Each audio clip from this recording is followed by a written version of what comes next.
നമസ്കാരം. എല്ലാവർക്കും നമസ്കാരം.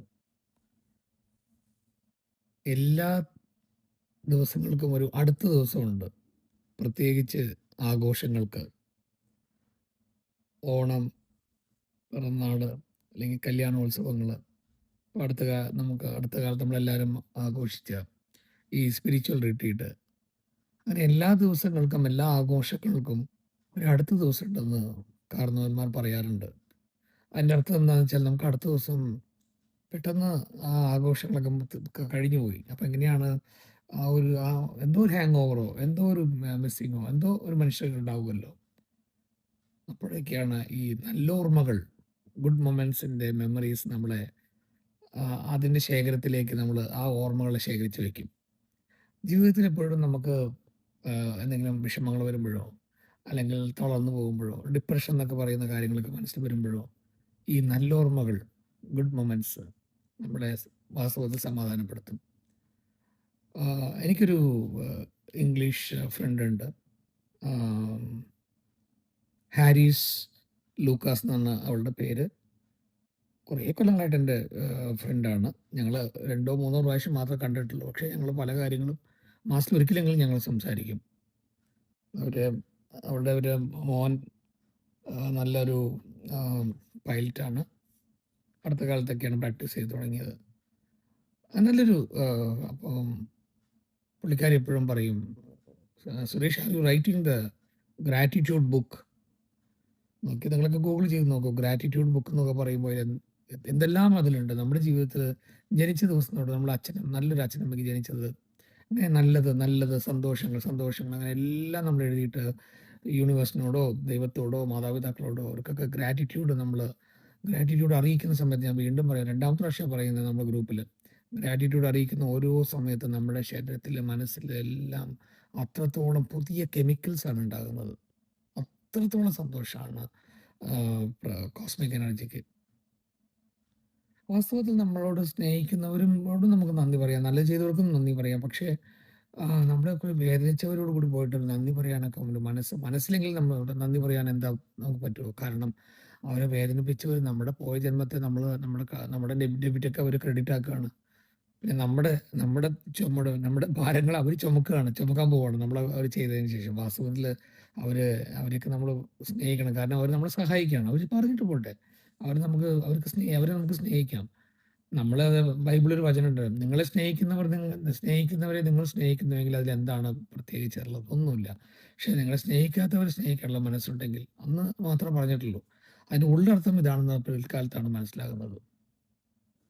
അപ്പം അങ്ങനെ ഒരു വീട്ടിലേക്ക് വന്ന മണി 12 എത്ര രാത്രി 12 മണിയായിട്ടും 1 മണിയായിട്ടും ആ ഓർമ്മകളിങ്ങനെ ഞാനും എൻ്റെ ഭാര്യയും സംസാരിച്ചു കൊണ്ടേയിരിക്കുകയായിരുന്നു. അപ്പോൾ ഒന്ന് പുലർച്ചയായിട്ട് കോഫിയൊക്കെ കുടിച്ച് നമ്മുടെ show has to go on അല്ലേ. നമ്മുടെ ആത്മീയ പഠനം, നമ്മളെല്ലാം ചേർന്നുള്ള ഒന്നിച്ചുള്ള ഈ പഠനം നമുക്ക് തുടർന്ന് കൊണ്ടുപോകണം.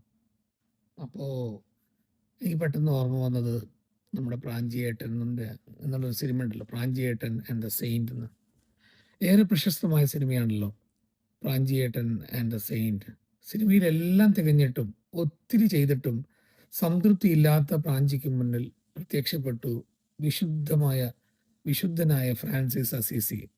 അദ്ദേഹം നൽകുന്ന ഒരു നല്ല ചിന്തയുണ്ട്. ആ ഡയലോഗ് വളരെ ഫേമസ് ആണ്. ഞാൻ ആ മിമിക്രിക്കാരനൊന്നുമല്ല, എങ്കിലും ഞാൻ സെയിൻറ്റിനെ എനിക്ക് വളരെ ഇഷ്ടമാണ്. എത്ര ആ ക്യാരക്ടറായിട്ട് അഭിനയിച്ച ആള് ഒരു ഇംഗ്ലീഷ് നടനാണ്. ഓസ്ട്രേലിയയിലാണെന്ന് തോന്നുന്നു അദ്ദേഹം.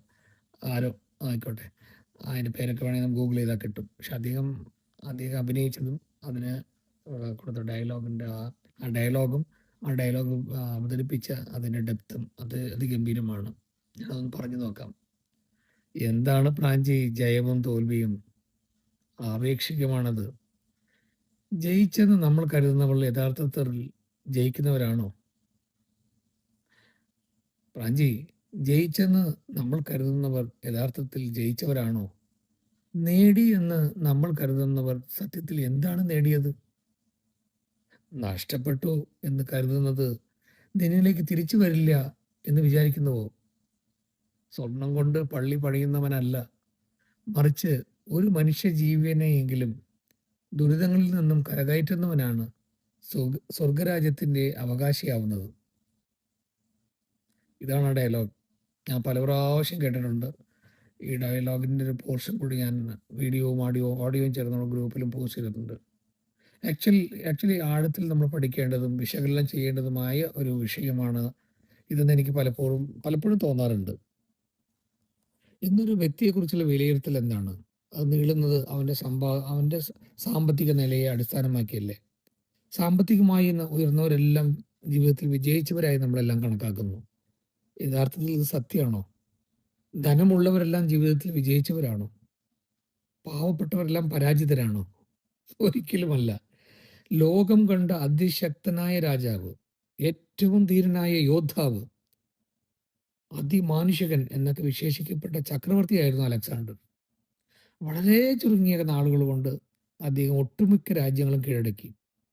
എങ്കിലും നേടിയതൊന്നും ഈ ലോകത്ത് നിന്ന് കൊണ്ടുപോകാൻ സാധിക്കുകയില്ല എന്ന ബോധ്യമുണ്ടായിരുന്ന അദ്ദേഹം തൻ്റെ ഒഴിഞ്ഞ കരങ്ങൾ എല്ലാവരും കാണുകെ ശവമഞ്ചത്തിന് പുറത്തേക്ക് നിവർത്തിയിട്ട് കൊണ്ടായിരുന്നു ഇവിടെ വാങ്ങിയത്. എന്താണ് ജീവിത വിജയത്തിൻ്റെ യഥാർത്ഥ അളവുകോൽ? സമ്പത്ത് കൊണ്ട് മാത്രം എല്ലാം കീഴടക്കാൻ, മാനസിക നിർവൃതി തേടാൻ നമുക്കാകുമോ? സമ്പത്ത് കൊണ്ട് എല്ലാം നമുക്ക് കീഴടക്കി, എങ്കിലും മാനസിക നിർവൃതി നമുക്ക് കിട്ടുമോ? ഒരിക്കലുമില്ല. പിന്നെ എന്തുകൊണ്ടാണ് നമ്മൾ അങ്ങനെ ചിന്തിക്കുന്നത്? നമ്മുടെ മനോഭാവത്തിലും ചിന്താഗതിയിലുമുള്ള പോരായ്മകളാണ് ഇതിന് കാരണം. യഥാർത്ഥത്തിൽ സമ്പത്ത് മനുഷ്യന് ജീവിക്കാനുള്ള ഒരു ഉപാധി മാത്രമാണ്. സമ്പത്തല്ല ഒരു വ്യക്തിയുടെ വ്യക്തിത്വവും മൂല്യങ്ങളും നിർണ്ണയിക്കുന്നത്. പ്രസക്തമായതിന് നൽകുന്ന അവഗണനയും അപ്രസക്തമായതിന് കൽപ്പിക്കുന്ന അമിത പ്രാധാന്യവുമാണ് ജീവിതത്തിൽ നമ്മെ ആശയക്കുഴപ്പത്തിലെത്തിക്കുന്നത്. അനാവശ്യങ്ങളുടെ മുൻഗണനാക്രമം വാസ്തവത്തിൽ നാം നിശ്ചയിക്കപ്പെടണം. ആവശ്യമായവയെ പരിഗണിക്കുവാനും അനാവശ്യമായവയെ അവഗണിക്കുവാനും നമുക്കൊക്കെ ഒരു ആർജവം നാം കാട്ടണം. ഒരാൾ ചെയ്യുന്ന പ്രവൃത്തിയുടെ അടിസ്ഥാനത്തിലാണ് വിജയപരാജയങ്ങൾ നിശ്ചയിക്കപ്പെടുന്നത്. എന്നിലൂടെ പ്രതിഫലിക്കുന്ന നന്മകളുടെ ആകെ തുകയാണ് ഞാൻ എന്ന വ്യക്തിയെ പ്രകാശപൂരിതമാക്കുന്നത്, എൻ്റെ തനിമ നിലനിർത്തുന്നത് അതാണ്. ആവശ്യക്കാരന് മുന്നിൽ ഈശ്വരനായി പ്രത്യക്ഷപ്പെടാൻ നമുക്കെല്ലാവർക്കും അവസരങ്ങൾ ലഭിക്കാറുണ്ട്. അത്തരം സന്ദർഭങ്ങളെ അവസരോചിതമായി വിനിയോഗിക്കാൻ നാം പഠിക്കണം. മറ്റുള്ളവരെ താരതമ്യം ചെയ്ത് ജയപരാജയങ്ങളെ നിശ്ചയിക്കുന്ന വെറും സാധാരണ വീക്ഷണത്തിൽ നിന്നും വ്യത്യസ്തമായി നമ്മിലേക്ക് തന്നെ ഇറങ്ങി സ്വയം വിമർശിക്കുവാനും വിശകലനം ചെയ്യുവാനും നാം എല്ലാം തയ്യാറാകണം. നമ്മുടെ വിജയ പരാജയങ്ങളാകുന്ന തുലാസിൻ്റെ തൂക്കം നിർണ്ണയിക്കുന്നത് നാം ഓരോരുത്തരുമാണ്. ഇരുട്ടിൽ തപ്പുന്ന മനുഷ്യന് മുന്നിൽ നന്മയുടെ പ്രകാശമാകാൻ സാധിച്ചാൽ വാസ്തവത്തിൽ അത് കൂടുതൽ എന്ത് വിജയമാണ് നമുക്ക് കരസ്ഥമാക്കാനുള്ളത്? വെട്ടിപ്പിടിക്കുന്നതിനേക്കാളും വിട്ടുകൊടുക്കുവാനും വീണവനെ വാരിപ്പുണരാനുമുള്ള മനസ്സുണ്ടല്ലോ, അതാണ് നമ്മെ യഥാർത്ഥ ജീവിത വിജയത്തിലേക്ക് അടുപ്പിക്കുന്നത്. ഇപ്പം ഞാൻ പറഞ്ഞത് 1-2 പ്രാവശ്യം നിങ്ങൾ റീവൈൻഡ് ചെയ്ത് വീണ്ടും കേൾക്കൂ. നിങ്ങളുടെ ജീവിതത്തെ മാറ്റും. നമ്മൾ ഈ സമൂഹം, ഈ ലോകം കാണുന്ന ആ കാഴ്ചയിൽ നമ്മൾ മനുഷ്യരെ കാണരുത്. നാം തന്നെ കാണരുത്. എവിടേക്കോ വിശപ്പുള്ള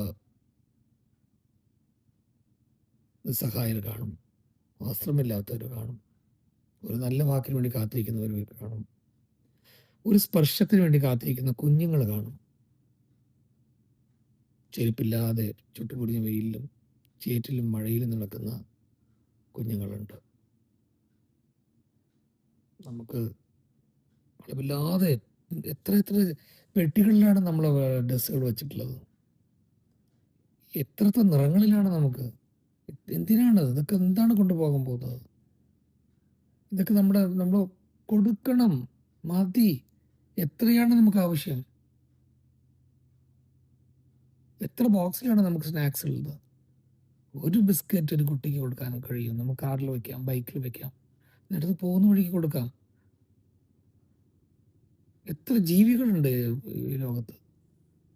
നമ്മളെന്തായാലും എന്നിട്ട് നമുക്ക് വേണ്ടാത്തത്, അല്ലെങ്കിൽ പഴയതായി പോയത്, അല്ലെങ്കിൽ രുചിയില്ലാത്തത്, അല്ലെങ്കിൽ കെട്ടുപോയ ആഹാരം, ഇതൊക്കെയല്ലേ നമ്മൾ പക്ഷികൾക്ക് പോലും കൊടുക്കുന്നത്. ഇതൊക്കെ ഒന്ന് നമുക്ക് മാറ്റാലോ. അപരൻ ആരാണ്? എൻ്റെ റിഫ്ലക്ഷൻ അല്ലേ? അതല്ലേ തത്വമസി. The another person is none other than the reflection of my own. അതാണ് നമ്മൾക്കുള്ള അഹം ബ്രഹ്മാസ്മി ഉണ്ടെങ്കിൽ അവിടെയും അഹം ബ്രഹ്മാസ്മില്ല. എല്ലാം ദൈവമല്ലേ. ഓരോ ജീവനിലും ദൈവമുണ്ട്. ഓരോ ജീവനെ കൊല്ലുമ്പോഴും നമ്മൾ ദൈവത്തെയാണ് കൊല്ലുന്നത്. ദൈവത്തിൽ വിശ്വസിക്കുന്നവർ എങ്ങനെയാണ് ദൈവത്തെ കൊല്ലുന്നത്? നല്ല വില കൂടിയ പട്ടികളെയൊക്കെ നമ്മൾ വളർത്തുന്നുണ്ട്. ആ പട്ടികൾ വെട്ടിക്കൊല്ലാൻ പറ്റും. നിങ്ങൾ ആഹാരം ആർക്കും കഴിക്കാൻ പറ്റും ഈ നോൺ വെജ് കഴിക്കുന്ന ആൾക്കാർക്ക്.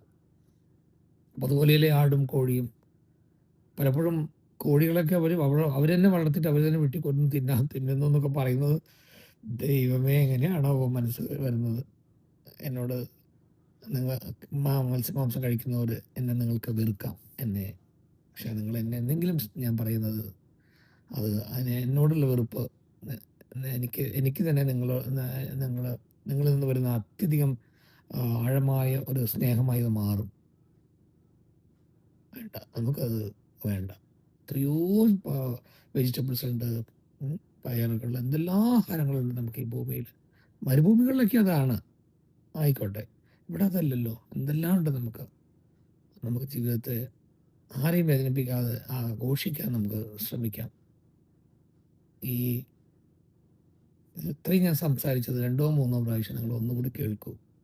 അപ്പം ഞാൻ പറഞ്ഞത് മുഴുവൻ ആരും അത് അത് അങ്ങനെ ഉരുവിട്ട് എഴുതണ്ട. പക്ഷേ ഇതിലെന്താണ് മൂല്യങ്ങൾ ഞാൻ പറഞ്ഞത്? ആ മൂല്യങ്ങൾ എങ്ങനെയാണ് നമുക്ക് സമുദായത്തിലേക്ക് എത്തിക്കേണ്ടത്? അതിലേതാണ് നിങ്ങളുടെ മനസ്സിനെ ഹോൾഡ് ചെയ്തത്? നിങ്ങളുടെ ജീവിതത്തിൽ എന്താണ് മാറ്റം സംഭവിക്കാൻ നിങ്ങൾ വിചാരിക്കുന്നത്? അല്ലെങ്കിൽ ഈ പറഞ്ഞ വിധത്തിൽ എന്തെങ്കിലും നന്മകൾ കാണുന്നുണ്ടോ? ഇത് കേൾക്കുക. ആരെങ്കിലും ഇത് കേട്ടാൽ പലർക്കും നമുക്ക് ഫോർവേഡ് ചെയ്യാം. കേട്ടാൽ അത് എങ്ങനെയായിരിക്കും അവരുടെ മനസ്സിൽ ഒരു നന്മയുടെ വിത്ത് വിതയ്ക്കപ്പെടുക എന്നൊക്കെ ഒന്ന് ആലോചിച്ച് നിങ്ങളെല്ലാവരും ഇതിൻ്റെ ഒരു കമൻസും ഫീഡ്ബാക്കും ആസ്വാദനം കൂടി നിങ്ങൾ തീർച്ചയായിട്ടും എഴുതൂ. അതെല്ലാവർക്കും ഒരു വലിയൊരു പ്രസവേഷനായിരിക്കും, വലിയൊരു പ്രചോദനമായിരിക്കും. എല്ലാവർക്കും ഒരു ശുഭദിനം നേരുന്നു. ഒരിക്കൽ കൂടി ഞാൻ എൻ്റെ പ്രിയ സുഹൃത്തുക്കൾ, പ്രിയ സഹോദരന്മാർ, അനുജന്മാർ, ചേച്ചിമാർ, മകന്മാർ, അല്ല മക്കളായിട്ട് തന്നെ ഉള്ള സ്നേഹം തന്നവർ, അങ്ങനെ എല്ലാവരും കഴിഞ്ഞ 10-ാം തീയതി 11-ാം തീയതി അല്ല 10, 11 അങ്ങനെ 2-3 ദിവസങ്ങളായിട്ട് എന്നോട് സ്നേഹിച്ച, എന്നെയും എൻ്റെ ഭാര്യയും സ്നേഹിച്ച എല്ലാ സന്മനസ്സുകൾക്കും ഒരിക്കൽ കൂടി ഇത്ര നന്ദി കൊണ്ട് എനിക്ക് വയ്യ. അപ്പം എനിക്ക് മതിയാകുന്നില്ല. ആ 20 പേരാണ്. ഇനി നമുക്ക് 100 പേരെയും ഞാൻ കാണാൻ ആഗ്രഹിക്കുന്നു. 120 പേരുണ്ടല്ലോ. എല്ലാവരും ഞാൻ കാണാൻ ആഗ്രഹിക്കുന്നു. എല്ലാവർക്കും എൻ്റെ സ്നേഹം, നിങ്ങളുടെയൊക്കെ സ്നേഹം ഇത്രയും എനിക്ക് ഉൾക്കൊള്ളാൻ കഴിഞ്ഞിട്ടുണ്ടല്ലോ. അതിനുള്ള ഭാഗ്യം ദൈവം തന്നു, കോസ്മിക് എനർജി തന്നു. എല്ലാവരോടും എത്രത്തോളം ഈ വാക്കുകൾക്ക് അതീതമായ ആ ആഴത്തോടു കൂടി ഞാൻ നിങ്ങളെല്ലാവരും വളരെ സ്നേഹത്തോടെ എൻ്റെ സ്നേഹത്തെ നിങ്ങളുടെ ഹൃദയത്തിലേക്ക് ഞാൻ സമർപ്പിക്കുന്നു. എല്ലാവർക്കും ശുഭദിനം നേരുന്നു. നന്ദി, നമസ്കാരം.